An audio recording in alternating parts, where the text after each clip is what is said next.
গোশত দিয়ে কি অলিমার অথবা অন্য অনুষ্ঠানের ব্যবস্থা করা যাবে কিনা? কোরবানির গোশত দিয়ে অলিমার আয়োজন আমরা অনেকে করি। বিশেষ করে অনেকে বিয়ের আয়োজন, বিয়ের অলিমা, এই অনুষ্ঠানগুলোকে কোরবানিতে পরপর রাখেন। উদ্দেশ্য যে কোরবানির ঈদে যে গোশত আহরণ হবে সেই গোশত দিয়েই বিয়ে সেরে ফেলবো আমরা। তো এই বিষয়টি যদি উদ্দেশ্যমূলক হয়, যে আসলে উদ্দেশ্য কোরবানি করে অলিমার গোশত সংগ্রহ করা, তাহলে এই কোরবানি হবে না। এটার মাধ্যমে কোরবানির সওয়াব পাওয়া যাবে না। কারণ আপনার উদ্দেশ্য হলো গোশত আহরণ করে মূলত অলিমার আয়োজন করা। এখানে গোশত আহরণ করাটাই উদ্দেশ্য, কোরবানিটা এখানে জাস্ট একটা ওসিলা মাত্র। এরকম হলে এই কোরবানির সওয়াব পাওয়া যাবে না, বরং এই অলিমা হবে, কোরবানি আর হবে না, এবং এই কোরবানি শুদ্ধ হবে না। আর যদি ইন্টেনশন অলিমা ছিল না, কোরবানি আপনি প্রতি বছরই করেন, এবছরও করছেন, একটা গ্রহ করতেন আগে এখনো, তো কাকতালীয় ভাবে এই গোশত আপনি অলিমাতে খাওয়াইছেন, তাহলে অসুবিধা নেই, সেটা জায়েজ আছে। কারণ অলিমাতে যে খাওয়ানো হয় এটা কোনো বিনিময়ের ভিত্তিতে খাওয়ানো হয় না।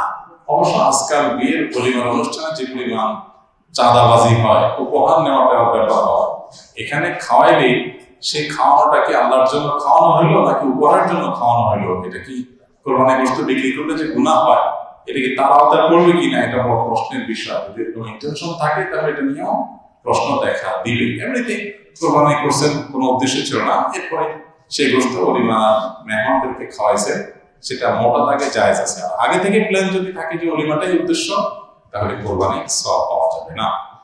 আমার সামর্থ্য আছে কিংবা খেতে ফসল আছে, কিন্তু বর্তমানে আমার হাতে টাকা নেই, এমন অবস্থা আমি সাময়িক সময়ের জন্য ঋণ করে কোরবানি দিতে পারবো কিনা? অবশ্যই দিতে পারবেন। যে কোনো আর্থিক ইবাদত ঋণ করে করা যায়। নবী সাল্লাল্লাহু আলাইহি ওয়াসাল্লাম তার সাহাবীরা ঋণ করে দান করেছেন, এরকম বর্ণনা পাওয়া যায়। আর্থিক ইবাদত এটা আপনি ঋণ করে করলেন, পরে আবার পরিশোধ করলেন, এটা সম্পূর্ণ জায়েজ আছে। অতএব যদি কেউ ঋণ করে তার পরিশোধ করার ব্যবস্থা আছে বা প্ল্যান পরিকল্পনা আছে, বা তিনি দিতে পারবেন, তিনি জানেন, সদিচ্ছা আছে, তিনি পরিশোধ করবেন, তাহলে এরকম হলে ঋণ নিয়ে আপনি কোরবানি করলেন, পরে সেটা পরিশোধ করলেন, এটা জায়েজ আছে। কিন্তু আমাদের কয়জন আছে আমরা ঋণ করে দান করি, এটা একটা বড় প্রশ্নের বিষয়। এটা জায়েজ আছে, ঠিক আছে, বাট কোরবানির জন্য আমি ঋণ করতেও রাজি আছি, আলহামদুলিল্লাহ। ইবাদতের মানসিকতা থেকে যদি এটা করে দিলে এটা ভালো কাজ, শুধু জায়েজ না। কিন্তু প্রশ্ন হলো, আমি একজন মানুষকে দান করব, উপকার করব, এখন আমার হাতে টাকা নাই, পরে বেতন আসলে আমি দিয়ে দিব, আমি ঋণ করে কয়বার আমি দান করি? কোরবানির ক্ষেত্রে যে ঋণ করে কোরবানি করার ইচ্ছা আমার হয়েছে, ভালো কথা, কিন্তু দানের ক্ষেত্রে ইচ্ছাটা কেন হয়নি? এই প্রশ্ন করার উদ্দেশ্য হলো যে কোরবানিটা আল্লাহর জন্য কিনা এটাকে এনশিওর করা। এটা না হয় যে গোশতের জন্য করতেছি, এটাকে ঋণ করে করলাম, পরে আমি পরিশোধ করবো, অমুক চক্ষু লজ্জা থেকে বাঁচার জন্য করলাম, পরে আমি সেটা পরিশোধ করবো, এরকম যেন উদ্দেশ্য না থাকে। বাকি মোটা দাগে জিনিসটা কি আছে, জায়েজ আছে। সিজদারত অবস্থায় কেউ ঘুমিয়ে গেলে পাশে নামাজরত ব্যক্তি তাকে নাড়া দিয়ে জাগিয়ে দিতে পারবে কিনা? সিজদারত অবস্থায় যদি কেউ ঘুমায় যায়, আশপাশ থেকে কেউ যদি টের পায় যে বেচারা গভীর ঘুমিয়ে এসে পড়ে গেছে, তাহলে তাকে হালকা টাচ করে ডেকে দিতে পারে, কোনো অসুবিধা নেই, এতে নামাজ ভঙ্গ হবে না। আর যিনি ঘুমিয়ে গেছেন তিনি যদি একটু ঘুমায়ও যান, তার নামাজ বা ওযু ভঙ্গ হবে না যদি তিনি ঢলে না পড়েন। আর যদি এত গভীর ঘুম আসছে যে পড়ে গেছে পাশে, তাহলে ওযু ভেঙে যাবে। আর যদি না পড়ে যায়, তাহলে রুকুতে সিজদাতে নামাজে ঝিমাইছে, ঘুমাইছে, এটার কারণে নামাজ ভঙ্গ হবে না। স্ত্রী অনুমতি দিলে কতদিন পর্যন্ত বিদেশে থাকা যাবে? যে ইসলামে 3 মাস বলা হয়েছে, অনেক আলেমরা বলেন 3 মাসে বেশি বাইরে থাকা যাবে না। না, এরকম কোনো কথা নেই যে 3 মাসে বেশি থাকা যাবে না। তবে এটা ঠিক যে বাহিরে কেউ থাকতে গিয়ে যদি গুনাহে লিপ্ত হয়ে যায়, বিবাহিত মানুষ তিনি বাহিরে থাকতে গেলে নিজের চরিত্র হেফাজত করতে পারেন না, গুনাহগার হয়ে যান, এরকম যদি হয়, তাহলে সেই ব্যক্তির জন্য যতদিন তিনি নিজের চরিত্রকে হেফাজত করতে পারছেন ততদিন থাকতে পারবেন। এর বেশি দিন তার জন্য থাকা কি নাই, জায়েজ নাই।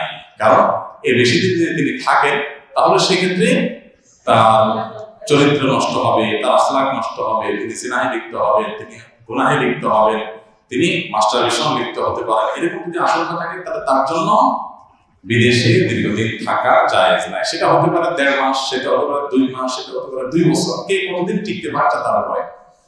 অনেক প্রবাসী আছে যারা আসলে বাইরে প্রবাসে থাকতে গিয়ে তাদের চরিত্র নষ্ট হয়ে যায়, তো এরকম হলে তার জন্য প্রবাস জীবন সংক্ষেপ করে দেশে চলে আসাটা ফরজ, কারণ চরিত্র রক্ষা করা ফরজ।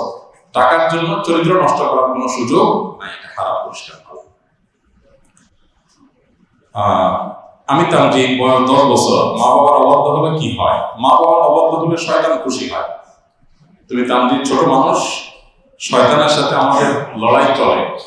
আমরা জান্নাতে যেতে চাই, শয়তান জাহান্নামে নিতে চায়, তাহলে এই কম্পিটিশন টানাটানি লড়াই চলতে থাকে।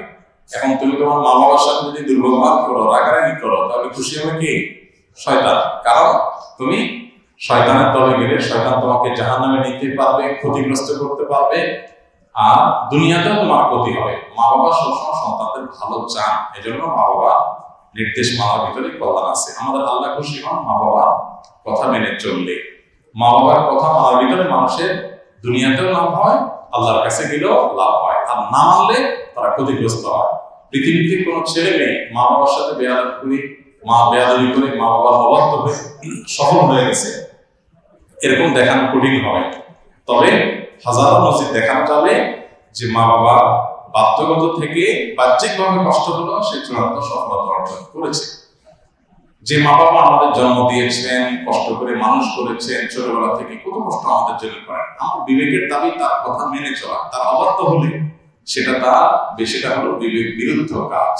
একটা মানুষ আমার উপকার করলো, আমি তার সাথে বেয়াদবি করলাম, আমি তার কথা শুনলাম না, এটা যেরকম অযৌক্তিক, ঠিক মা বাবার সাথে কথা না শোনা এটাও অযৌক্তিক কাজ।